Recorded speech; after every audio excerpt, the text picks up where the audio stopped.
Hello বন্ধুরা, আমার নাম মনোজিৎ আর আমি কাজ করি জেপ্টোতে। তো বন্ধুরা, আমি এখন একটা অর্ডার নিয়ে আসছি। তো বন্ধুরা, অর্ডার আমি কত টাকা আর্নিং করি সব দেখাইবো আপনারা। আপনারা ভিডিওটা সম্পূর্ণ দেখবা। তো আমি এখন কাস্টমারের লোকেশন আই গেছি রায়নে। তো আমি এখন যাইলাম কাস্টমার ডোরের সামনে, কাস্টমার নিয়ে দিয়া ডেলিভারি করে দেখাইবো এটা তাই কত টাকা আর্নিং করছে। তো চলো বন্ধুগণ, আমি যাই কাস্টমারটা নিয়ে জিনিসটা আমি দিলাই।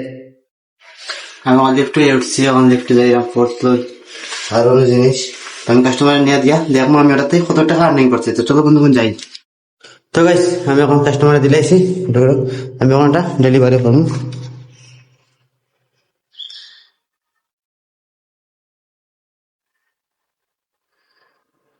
এই 9 মিনিটে ডেলিভারি। এটাতে কত টাকা আমি আর্নিং করছি এটা আপনারা দেখাই দাও। এটা আমার পয়লা অর্ডার আসলো, এই যে একটা অর্ডার 24 টাকা হয়েছে। এটা আমরা দেখাইলে 23 টাকা দেন, 23 টাকা পাইছি একটা অর্ডার। তো বন্ধুরা, আমার পেজটা ফলো করে ভিডিওটা বেশি বেশি করে শেয়ার করবা। আর আপনারা কিছু জানাতে আমাদের ভিডিওটা কমেন্ট করবা। তো চলো বন্ধুগণ, আজকে এতটুকু, দেখাবে নেক্সট ভিডিওতে।